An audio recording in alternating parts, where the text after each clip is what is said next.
Good morning and welcome to Career Launch Live. I am your host, Catherine McCord, and I am so very excited today to be welcoming two of my favorite people on the entire planet to the show.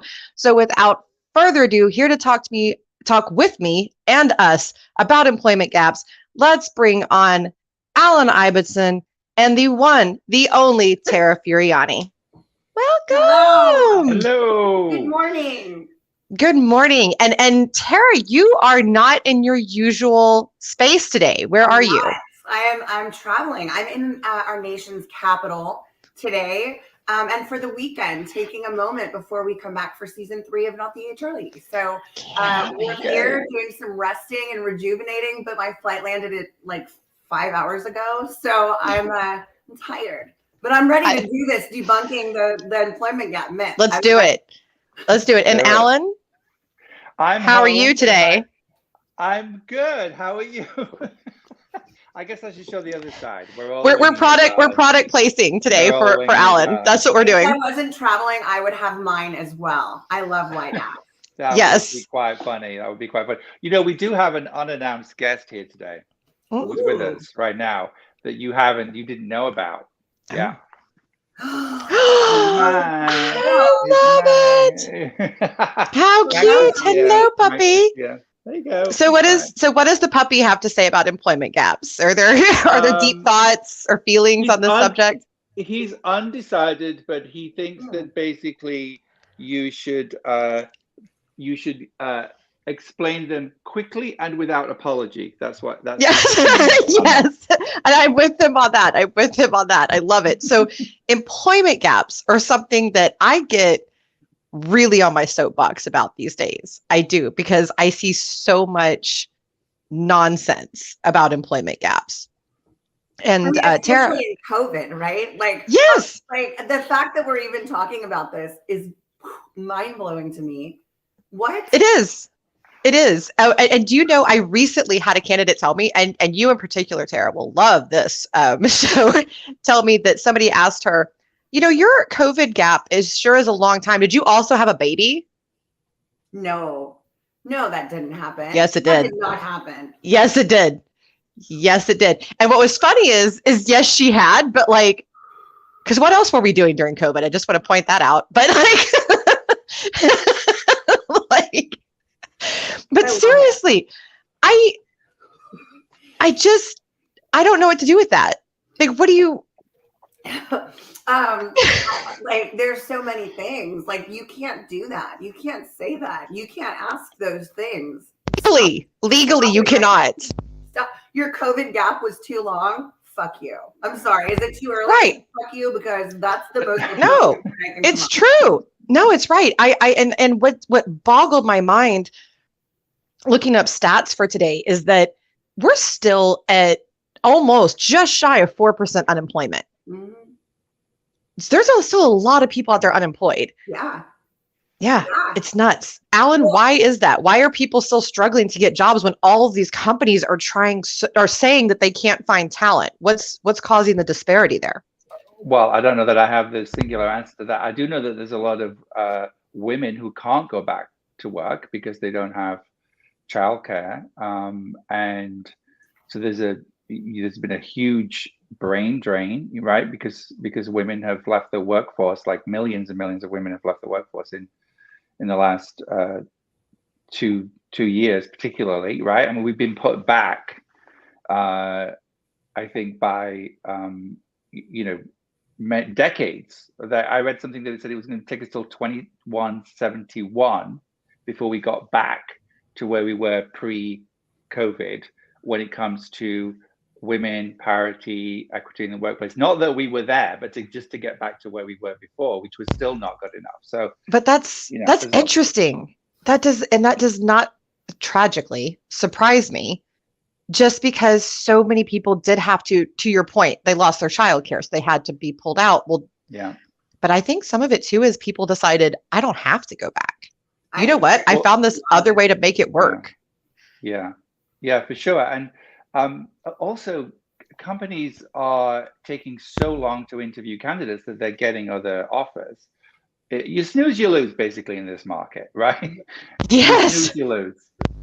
I just had to explain that. 10 interviews for a job, and an unrealistic criteria. I was talking about this with my friend Karen Mercado just a few months ago. She came on Wired Out, and we talked about just the great hiring Foster clock, as we called it, and because we have to recalibrate how we think about hiring talent and finding talent and what we're willing to do. Like, we got to train people.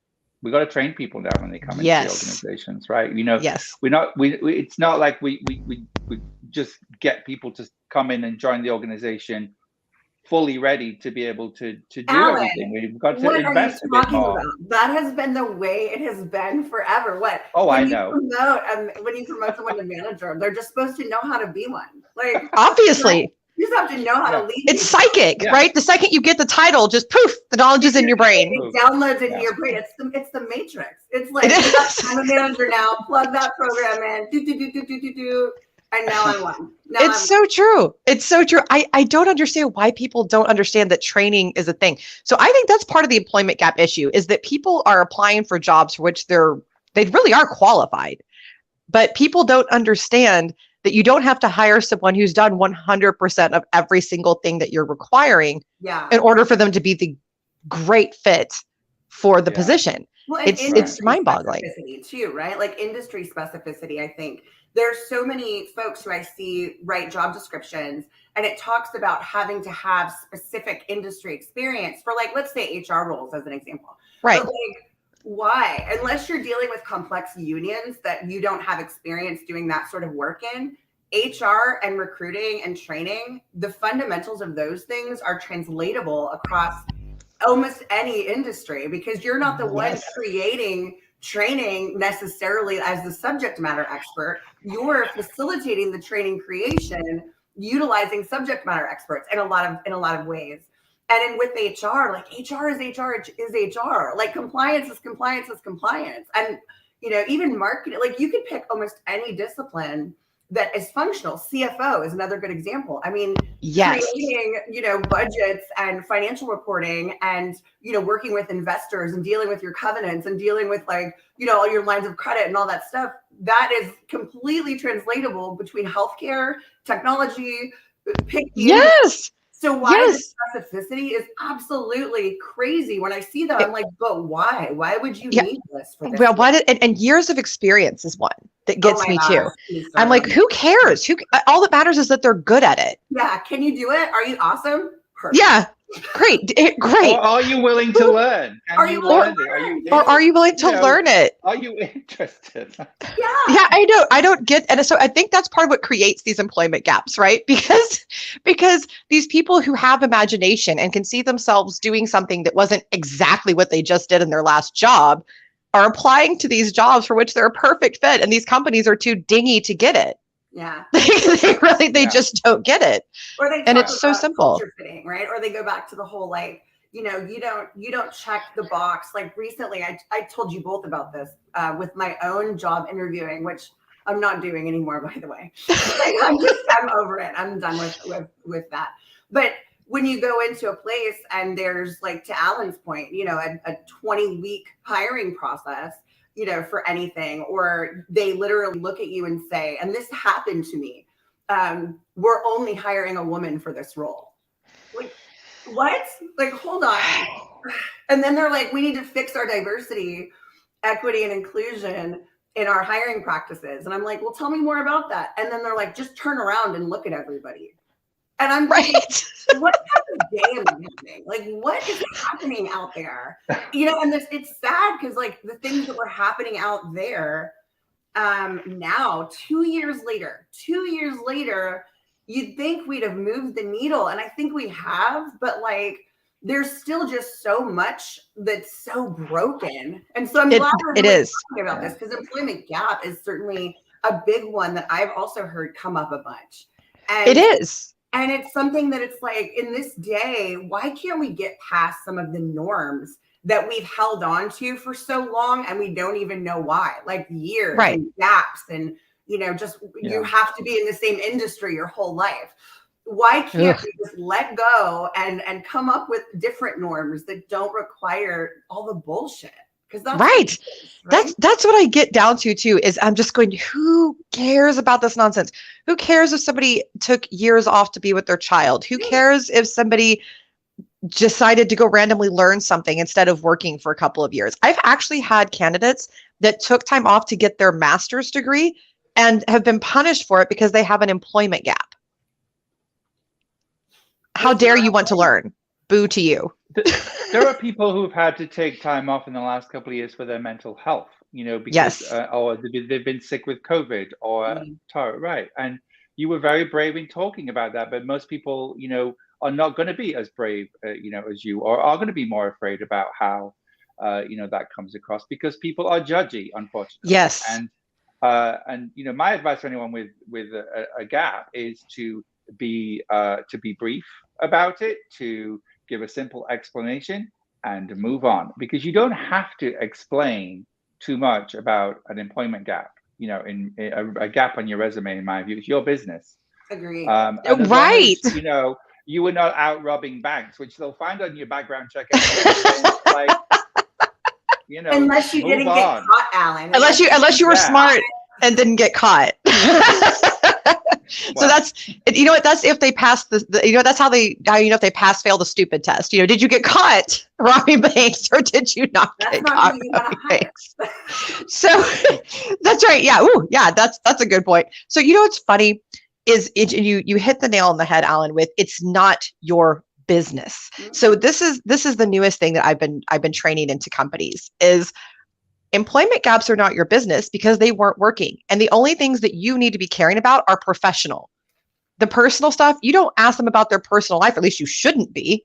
So you sure as heck should not. Yeah, I'm sorry, Catherine, I No, didn't go interrupt you.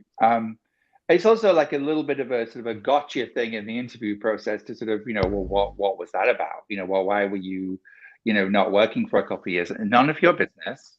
It was, a personal thing, right. Or I decided to take time out, or, I got sick, or I had, whatever it is, you can simply say, I had family things I wanted to take care of. I took some time off and be done with it, Right.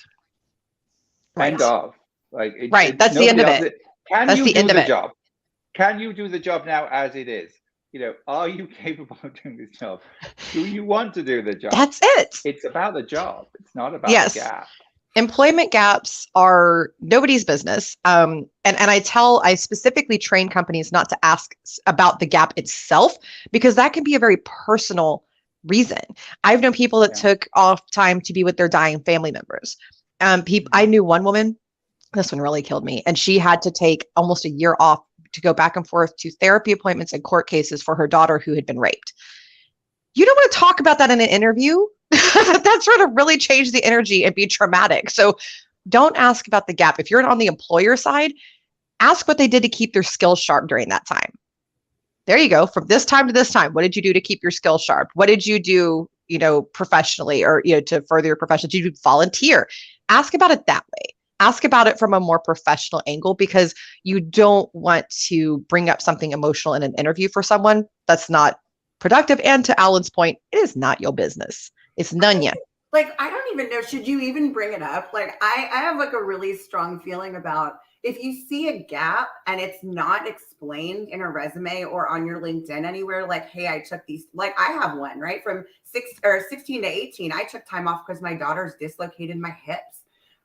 So I didn't do the whole corporate job for a couple of years. It was like a little less than 2 years, but that's like not on my resume and it's not on my LinkedIn, but it's clear that I did take some time. If you look at the dates, I just wonder, should we even be asking, like, if it's not volunteer, like, does it make sense to ask the question when it's just clear that they took some time off, but yet they came back, or, maybe they haven't, and this is that foray back in? What do you guys think?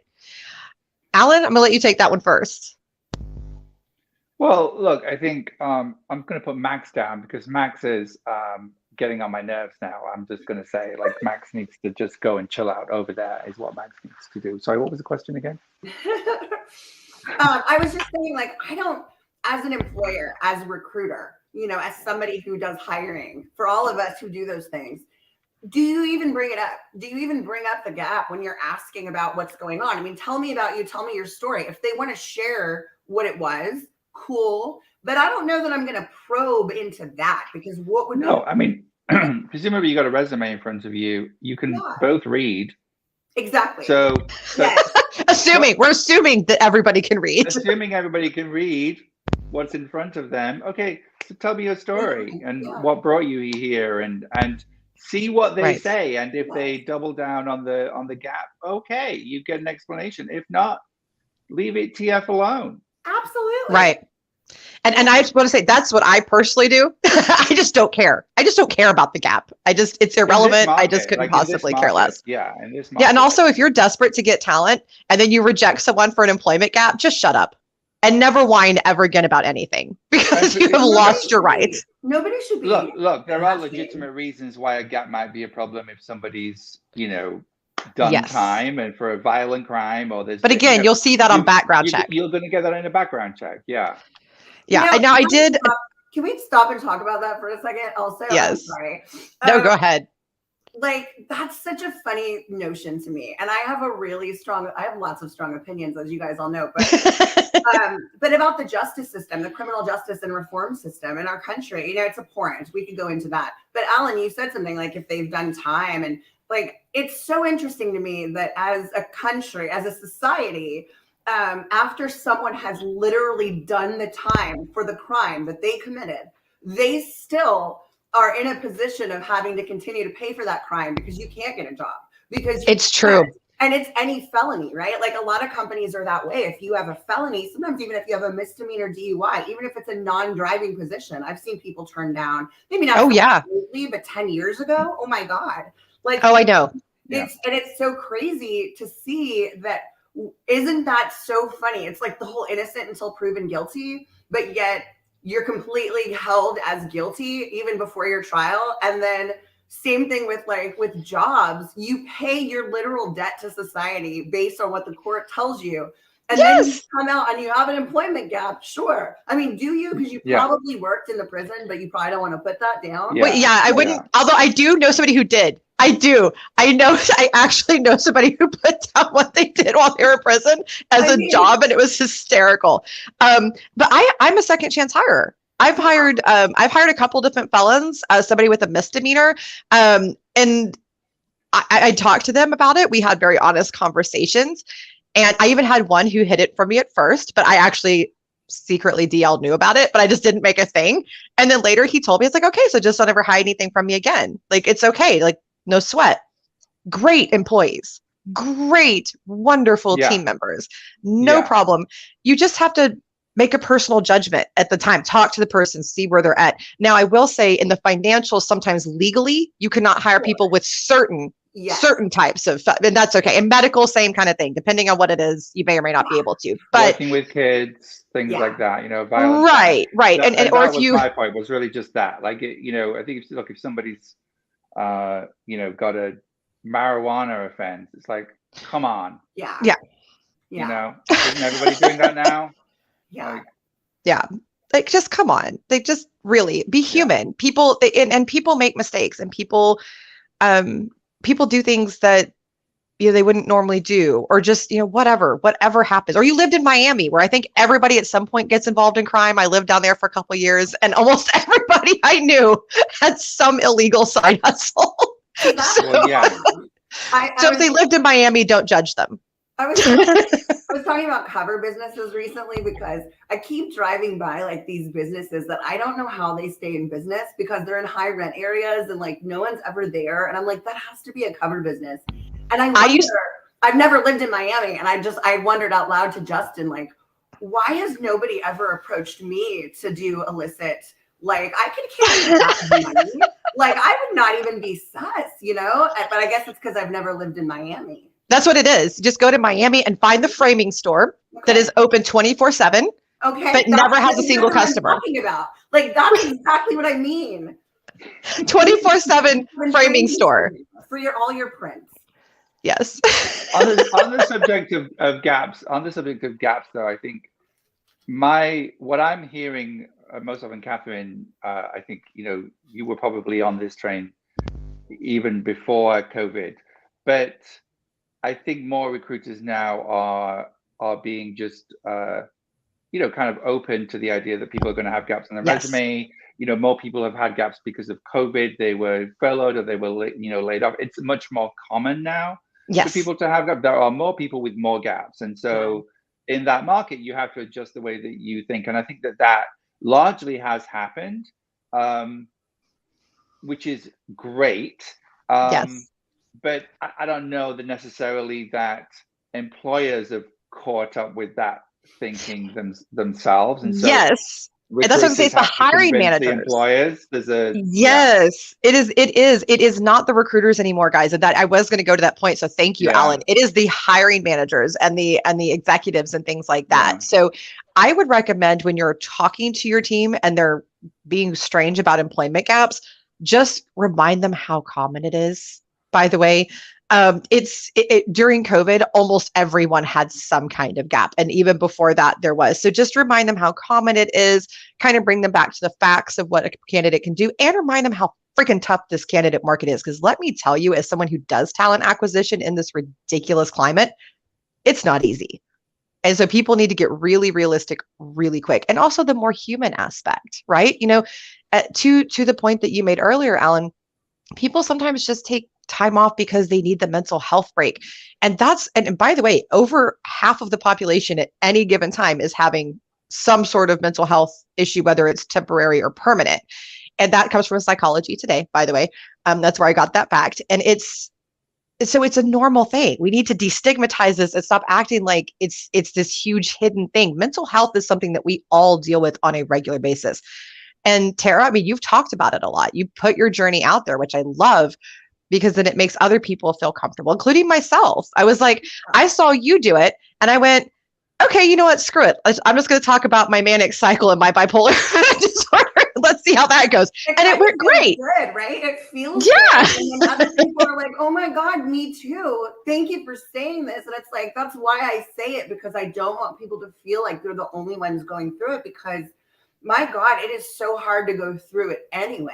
And then on top of it, to feel like somehow you're bad, not right, not normal. Nobody else is going through this. Why can't you just be happy? What's wrong with you? Those are all the feelings you're already having. And then to have nobody saying anything like they're going through it, it's like sunshine and roses, Yeah. And thank you. That's why I say it. I mean, shit, this has been a tough 2 years for like all of us in varying different kind of ways. And I think the mental aspect, really manifested itself probably because of the very, very isolated nature of what COVID was like. You start getting in your own head. You have you're the only person you can talk to, and that's sometimes like not good for us. For a while, you're like, oh my gosh, I'm going to do this. And I'm so creative. And then after a while, it's like, oh my gosh, I suck.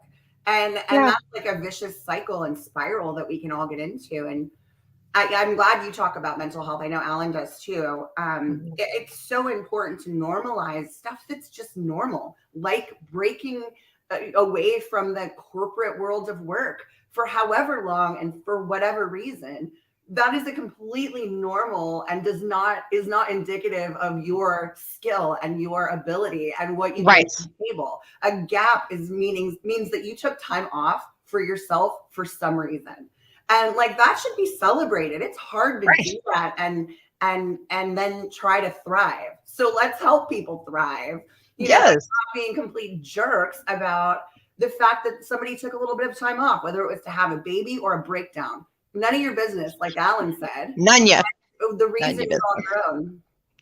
A baby or a breakdown. There it is. That's the baby or breakdown. None of your business. And I want to. So I did. So we've kind of talked about the COVID, the mental health aspect, the practical aspect. Sometimes it's whatever happens. So I did some research because I've seen some posts about this, and I like to have data. Not just the emotionally driven, which is also important. Don't want to invalidate that. But I did some research about the difference between the racial diversities and unemployment right now in our country. Ooh. Give us the stats. It's bad. It was upsetting. I gotta say, I had to take a moment. That's actually why I was a little bit late hopping on. I had to take a moment and kind of process this because it was so drastic and it was upsetting to me. So of the people currently actively trying to get jobs right now, the unemployment rates between white and Black people, by percentage alone, not by number, this is important, by percentage, we are 0.03% away from being, we are 3% away from being double the unemployment rate in the Black population from the white population. And the unemployment, and again, this is percentage of people actually in the market, for the Hispanic population is almost 75% higher than it is for white people. Wow. And that's by percentage, not by numbers, because there are by quantity a lot more people, white people in the market. And this is all from Bureau of Labor and Statistics. Okay, this is not debatable. This is what it is, what it is. And I'm just sitting here going, whoa. And I was not expecting it to be that high. And oh, by the way, the women are doing good. We have a lower unemployment rate than men. So ha to you guys for once. I think that's also because a lot of women have dropped out of the workforce. That could be it too. That, you know what? Oh, that's a good point, Alan. Look at you being all smart over there. All right, well, let's talk about that real quick. And then we're going to drive back into this. Few and far between, sort of like fleeting, like every now and again. I'll catch that was a good catch. Yeah. That's a good catch. Probably that is because so many women left. And whether they're being entrepreneurs or just, or decided to go be mothers, which is beautiful. I think it's the box checking, right? Like I've had 2 different companies literally tell me that they're only hiring a woman for this role. I think it could be both. Yeah, because I have seen a lot of that too. Oh, I need a woman. Oh God. Yeah, I need a person of color. It's like, oh my God, don't stop it. Yeah, please don't say it. But also, we say intentional and we don't mean like this. Like, but if you do, yeah, first of all, tokenism helps no one. Please stop. But why is it double or 3% shy of double? Excuse me, to be technical for anyone being super technical here. For Black people than white people, that is so high to me. That is so high. And these are people trying to get jobs, by the way. That's how this is classified. These are people actively in the workforce trying to get jobs. Mm-hmm. That is so high. What was it? I want Alan to answer, but what was it before? Like, what is it normally? What is the breakdown by racial or by ethnicity for unemployment unemployment? So I'm going to be doing a post on this later. I actually screenshotted the image. I was so stuck on today's numbers that I just kind of like had a meltdown. It actually always is a pretty big gap. It's not always quite double. It has gone up. I was gonna say, I thought it had been pretty big, but I think double is bigger than I thought. Double is bigger, but it's always been at like 80% higher, stuff like that. I didn't do the exact math on the rest of it, but it was always significantly higher. So Alan, why is that? Do you think? I can't tell you that I know why. I mean, what I do know from what I've read is that women of color in particular have been disproportionately affected by this pandemic, childcare issues, dropping out of the workforce, or not being able to manage, because they've got the primary childcare responsibility, and that has impacted women of color particularly badly in the market. And so it makes it very difficult for them to, get back in. And then we have the problem that women who take a year off, when they go back, on average, they're taking 39% less than the women who didn't take a year off. And the women who didn't take a year off, as we know, are still paid 75, 80 cents on the dollar than the men to begin with. Right. And for the record, that's not because we negotiate less. That has been debunked. So it's because the men are in charge. Yeah. And so I want to, this episode is about employment gaps, so I want to focus it there. But I do just want to take a moment, folks. Realize what we're saying here. Things are still not equal. We're still not here. Okay. And we still need to grow. We still need to put in work And as white people, the work is on us. Okay. You have 3 white people here. We are all telling you the work is on us. This is our job to fix this problem, because the other side is trying. They're going, hey, we're here. We're awesome. We got you. We'll jump in and do this. And we're ignoring that. And we need to cut that out. And you have to check yourself. I catch myself. I develop all kinds of weird biases in recruiting, and not just like, I get some bizarre ones. I had a thing one time against girls named, what was it? Melanie. I just like, I had 2 bad Melanies, and then I just hated Melanies, and I had to reprogram my brain. So, but you have to do the work. You do. And you have to catch yourself. I've caught myself and gone, oh my God, that was an ugly thought. Ooh, that's not okay. And then you have to do the work to fix it. So do that work. I well, think there's a lot of, sorry. Go ahead, Alan. No, I was just going to say that there's a lot of performative allyship in corporations in general. Yes. And so obviously that's problematic. But people just, I think, lack courage in speaking up. I mean, I think this is an issue in general in organizations, is that we don't have enough courage to speak up against somebody, when we see somebody being, bullied or constantly interrupted or passed over for promotion. People are reticent to speak up and speak truth to power, not because they don't want to or because that doesn't align with their value system, but because they lack the courage and they're afraid of the repercussions or losing their own job or the blowback, for that. And so there's a lot of work to do in organizational cultures in terms of psychological safety, equity, parity, creating really inclusive environments where it's more of a problem if you see something and you don't speak up. And the people that we have in charge are the ones who understand all of these issues and actually are allies who like you said, do the work, right? Who show up and actually understand what this means, and they have to stick their neck out. And I'm just going to say it: we need more men. We need more men in this, and we need more white men in this than we have right now. Because you've only got to, look in organizations. You look on, LinkedIn. You look out there in terms of like what's happening in the discourse that's happening. It's too much of an echo chamber. It's too much of an echo chamber of folks who already believe these things and are talking to each other, as opposed to people coming into the conversation from the outside and saying, how can I help me understand like what I got to do? Well, first of all, you can read a damn book and you can kind of do some of your own research and stop putting all the emotional labor of what you need to do on the people who need you to do it, because that's your job. But we just need more people doing more work in general. Yes, I agree completely. And I loved what you said about doing your own research. I think when you come into it and you've done your own research and then you ask questions to people, because I think that asking questions to the people that are being marginalized is important. I think that's important. But I think if you come at it already educated and already having put in the work, that's, at least from what I've experienced, it seems that goes a lot better. That they're like, oh, okay, you've already done the work. Now you just have some follow-up. Okay, cool. Let's have a conversation. You actually care. You're not being lazy. Right. I think it's okay to say, what can I do to be supportive to you right now? I think that's fine. Right.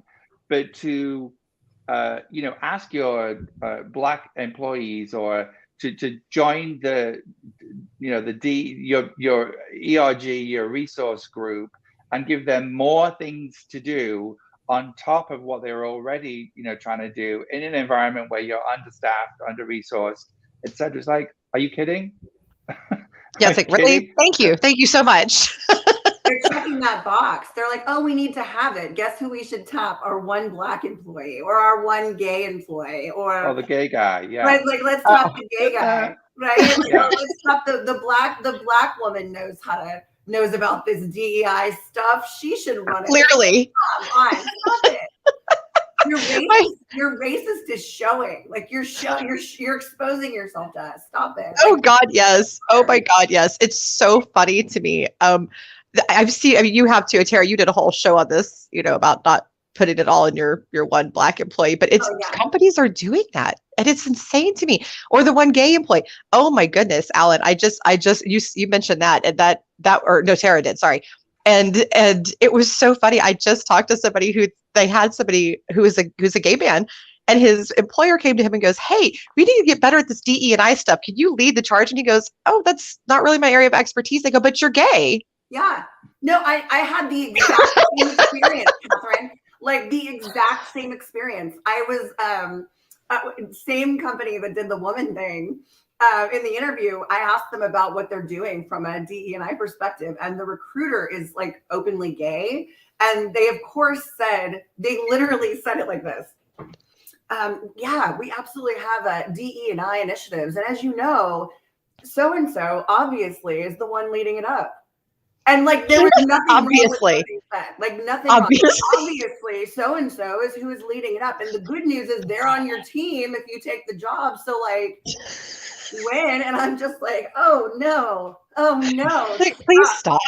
Please stop saying these things. God. Wow. Christina said something really interesting. And I think that where we're all talking about like the Great Resignation, which I think, the wage gap and all the things we've been talking about just directly lend itself to this. And like the gig economy is really booming because people just don't want to fucking deal with you anymore. Like we're so tired of companies' performative bullshit. We're so tired of being in toxic work environments. We're so tired of going through 10-week interviewing processes. Like we are tired of it. I'd rather work 5 jobs because then I'm at least my own boss. The only asshole is me. So I've only got myself to blame. And it's like, it's so much better because we just don't want to deal with it anymore. And I think she's so right. I think Christina is so right that is such a big part of why the Great Resignation is happening, because people don't want to work for you because you suck and you're not trying to suck less. And and we're just tired of it. We'll figure out healthcare. We'll figure out all the other stuff. We're just going to get a bunch of part-time jobs and make it work. And it's so true. And I think that's, and what's funny is people would rather have gaps in their resume, gaps of employment. Even the people that don't want to be their own boss, they'll just quit because, I can't deal with it anymore. I know like 5 people who've done that. Like I know like legitimately 5 people VP or higher level who are just like, fuck it, I'm out. Like I can't do this anymore and I'm just going to quit and I'm going to figure out my life from here. I don't know what I'm going to do. I'm going to downsize. Yeah, but they can't do it anymore. Just can't do it anymore. It's not worth it. From a mental health, we talked about mental health. It's not worth it. It's me or it's my job. I choose to be every day of the week. Right. There's a lot of well-intentioned companies. And I say that, with all seriousness, I think there's a lot of companies that are very well-intentioned, but don't know what to do. Yeah. Yes. And so they're hoping the one gay guy does, Alan. They're hoping the one gay guy does say, whatever, right? Exactly. Clearly. So they put this, what do we do? And they sort of like, or they do a lunch and learn. They get a lunch and learn from, we learn about each other's food and stupid shit like that, right? That nobody really cares about and that doesn't actually kind of, make a difference. The best DEI consultants are the ones who say, okay, we'll work with you, but this is a 2, 3, 4 year commitment and you got to sign up for it now, because you can't do this in lunch and learns and, these, piddly little kind of, lawyer-led conversations about, harassment or, equal opportunity or anything at all to do with hiring and the things that the lawyers lead to keep you out of trouble as an organization, right? Now, okay, that might be necessary, but it doesn't count when it comes to creating inclusive spaces that are psychologically safe for people that they actually want to work in. There's a lot more work to do than than just that, and you can't do it in little lunch and learns and 1 hour workshops. And you mean I can't just sing Kumbaya? I can't just lead my staff and Kumbaya and then we're good? Really? It's going to be work? No, Wait, it's a lot more work. You mean to tell us like changing our logo to like rainbow isn't enough, Alan? Is it not enough? Jeez, it's not good enough. Only God. if you wave it on the gay pride float in New York City The down company Fifth sponsor. Avenue. New York City, though. It counts then, you know. Then all is forgiven. We will forgive you everything if you get Oh on my a float gosh. in Speedos. Okay. It's Speedos. Oh. I like this. Well, that's an assignment for Justin then, Tara. We got to tell him. So as we kind of wrap up here, so we talked about the gaps, the Nunya business. Basically, don't ask. Just zoop. Nobody cares. If somebody does ask you, Alan, you gave superb advice. I'm going to let you just repeat that one last time for our viewers. If somebody does ask you about your gap of employment. Was it the thing I said about being brief? Yeah, keep it simple, Yeah. stupid. Yeah. Oh, be okay. Don't apologize. Don't give any detail. Be brief and have no fear about doing it. You don't owe anybody any lengthy explanations about a gap on your resume. You don't. It's true. That is brilliant advice. I could not have said it better myself. I love that. And I want to also take a minute to thank you both for also branching into the DE&I stuff that they do, because it does matter with employment gaps, and people don't realize. So women struggle because we get asked stupid questions about our bodies and if we've given birth or not. And we've had and then there are people that, you know, have taken time off to be with loved ones and they don't want to talk about that. And then apparently it is twice as hard for a Black person to find a job than a white person. Which was I don't know why I was traumatic to learn. still surprised by that, but I get it. But it's You know why I'm surprised? Because it's stupid. surprising. It is fucking dumb. That's why. That is why I can't cope with it in my brain. Thank you. I can't deal with it. And you're right, Alan. I shouldn't be, because it's been this way. And it's been a problem for so long. It should not be surprising. You're right. But it somehow still is. That we're all back here patting ourselves on the back. Oh, look at us. We're the land of equal opportunity. No, the fuck we're not. Until those numbers are a lot more even, and they may never be 100%, but until it's within a few percentages, a few points of each other, we're failing. Okay. There is no, it's progress. Yay, progress. No, we are failing. If it is still twice as hard to get a job just because of the color of your skin, I say fuck that. And we need to be doing a heck of a lot better. Period. Yeah. End of story. I mean, like from a revenue perspective, okay, over time, and this is a real fact, you can look this up. There is a study that's done on the diversity of films that are high grossing over the course of a film's life cycle. You're leaving $100 million on the table if you do not have 30% or greater diversity in your film in the main cast. That is a fact. It's a thing that's done a study that's done every year, and $100 million. So if films translate that way, and the film industry is a business, it would be reasonable to think that businesses that had 30% or greater diversity organizationally, but specifically on your top leadership levels who are informing that diversity of thought, that there's potentially $100 million over the course of your business more that you could be making if you just gave people an opportunity to add value and add to your culture instead of fitting into your box.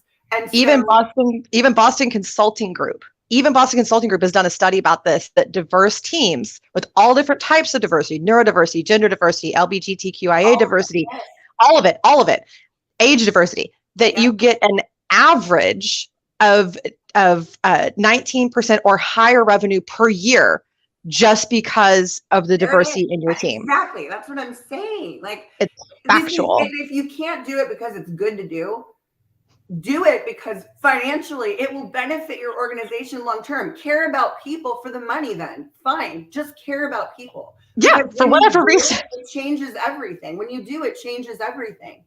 And there's study after study after study after study to show this from an equity perspective, from an inclusivity and diversity of thought perspective. Like there's a million studies you can read all over the place that tell you the same thing. So why we're still having this conversation is kind of dumb. But as Stacey said, because racism. Because racism. And so Alan and Tara, thank you both so very much for joining me. You know I love you both to pieces. So I want to just give all the promos to these two wonderful, fantastic humans. You can find Alan giving wisdom you didn't ask. Where to go? Wisdom you didn't ask for, and never and you can't live without. Yeah. I can never get it out quite right, but you get the point. All right. So, and Tara with not the HR lady. Again, not the HR lady. And you can catch, when is your season launching, Tara? March 31st. We're back. Thursdays at 7. Yes, I'm so excited. Which we need to have words about, because so Tara's show comes back on March 31st at night time here on the East Coast, right? Yes. And she always makes me drink when I'm watching the show. And my show, Why Do I Have Come Live, comes back on April 1st in the morning. In the morning. Yeah. In the morning. So I will have a hangover. Thank you, Tara. And I want you to know, Alan, that even though I have a show, I will still be watching your show. Because I absolutely must, and everyone else must as well. So check these wonderful humans out, connect with them on LinkedIn, follow them, reach out to them if you have questions about anything that we talked about today. They are both fantastic helpers, and they are both fantastic humans. Thank you both so much. Thanks, and we'll see everybody next week.